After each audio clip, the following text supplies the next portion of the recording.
what do you believe are some of the non-negotiables as far as having a relationship or a marriage that lasts a lifetime? Well, 28 years,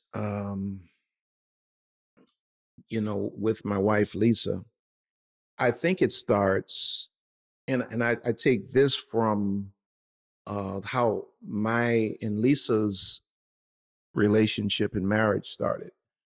Lisa entered into the relationship and the marriage with me with a clear non-negotiable, and that was there will be no cheating in this scenario. If if you step outside of our, marriage, it's over. I think that's I think that's huge because relationships that really last and really work are built on mutual respect. Now, mutual respect does not start with me respecting you or you respecting me. Mutual respect starts with you respecting you and making clear that the respect you have for you is the respect you will demand from me. And so I think it starts with that. I think, secondly, I think constantly communicating where we're going, you know, constantly updating each other relative to where we're going, where we are, and maintaining the concept of team within the union, you know, working together as much as possible, um, making one another priority. As men, many times, and even today, now it's even women, we can allow our careers, we can allow our businesses to pull us away from prioritizing our significant others. With women, sometimes when they have kids, if we're just talking about traditional roles, if when women have kids, sometimes they prioritize the kids so much that the husband feels like, I'm just here to pay bills, and prioritizing one another.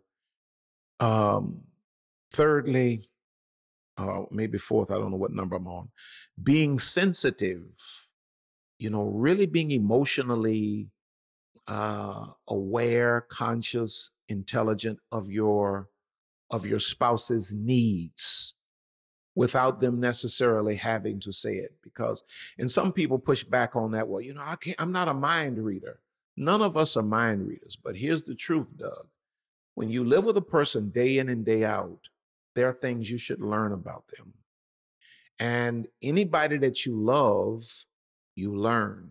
For a relationship to really go the distance and to be healthy and to go lifelong, there are things that we as men need to know about our women, and we should respond to them. That doesn't divorce her from the responsibility of communicating needs, but there's some needs that are repetitive. We know she needs this. Provide those needs. You know he needs this. Provide those needs. And just overall creating a supportive climate and environment within the relationship that is happy, that is healthy, that is supportive. If you're honest, honesty. If you can just be honest and not lie and not have some, secret life and all of this kind of thing. There's no reason you should not be able to make it work, especially if the two people have a relationship with God. Because the ultimate thing is you got to pray and work together and God to guide um, trust God to guide the relationship, and not become so hot-headed that you allow everything to come out of your mouth that comes up in your mind. And just working together and maintaining that mutual respect. Long-lasting relationships are always respectful. Let's talk about the other side of the equation. When's it time for somebody to walk away? Wow. It's time to walk away when you're constantly having to convince a person of your value. You know what I mean? Lisa and I have been married for 28 years, but if Lisa went out of here now and, you know, had an affair and say I forgave her and then she's doing it again, well, it's clear that you don't really value me. You don't understand my value. And it's, I see a lot of people that live in, la la land, like, oh, well, I'm gonna pray it through. Prayer's always great. But when you have to constantly, when loving another person is destroying you, you have to ask yourself, now, is this really something God ordained? Um, when you find yourself doing more parenting than partnering, you know what I mean? You're having to build a person up. You're having to, you're having to motivate a person. That's not what we signed up for. We signed up to be two adults in a mutual relationship that's building legacy and moving into destiny. I didn't sign up to parent you. When you're constantly, when the glue of the relationship is apologies, apologies, apologies. Anybody that's constantly having to tell you they are sorry, I don't know how I can talk on your podcast, but they're either too stupid to learn or they don't care to do better, you know. And if a person, if you, if the thing that's holding you there is that they apologize, then that's not enough. I think at that point you have to really begin to reconsider and think about your options. Of course, it's always great to make it work, but if it's not working, you can't make it work. You certainly can't do it by yourself. And if you're the only one in here swinging, trying to make this happen, it's your decision. Nobody can tell you what to do with it. But you're going to need a miracle. You're going to need a miracle. And taking this one step further, I know you talk a lot about empowerment, consciousness, and things like that. And I know that whenever anybody goes through a breakup, goes through a divorce, they end a relationship, they become, in a way, parts of them are broken, right? They're struggling emotionally, mentally, spiritually. What are some steps that somebody can take if they're listening to this right now and they've recently gone through a breakup, they're not over their ex, or they're going to be breaking up with somebody? How can they begin to come back to a place of consciousness and empowerment?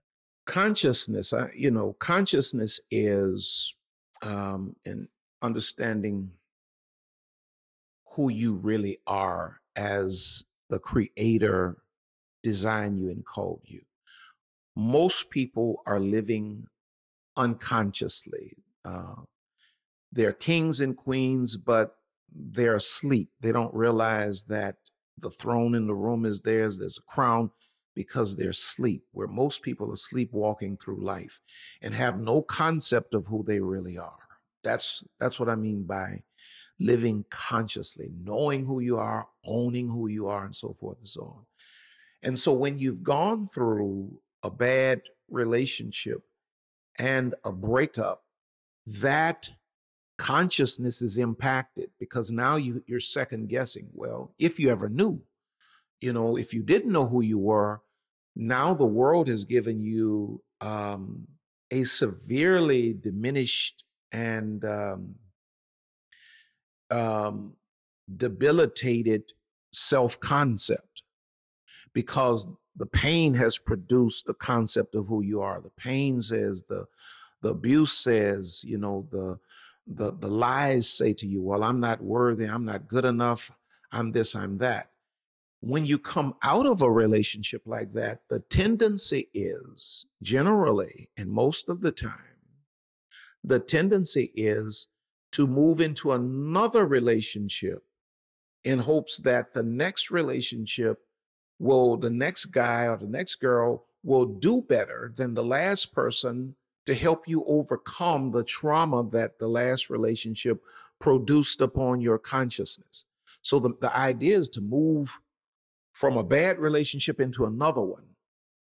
Bad idea. When you're coming out of, if you want to come back to a place of consciousness or arrive at a place of consciousness, when you come out of a bad relationship, pause, isolation. You need to, it's almost like this is post pandemic. Well, when we were in the heat of the pandemic, what did they say? Isolate at your homes. If you were in China, they made certain you were isolated.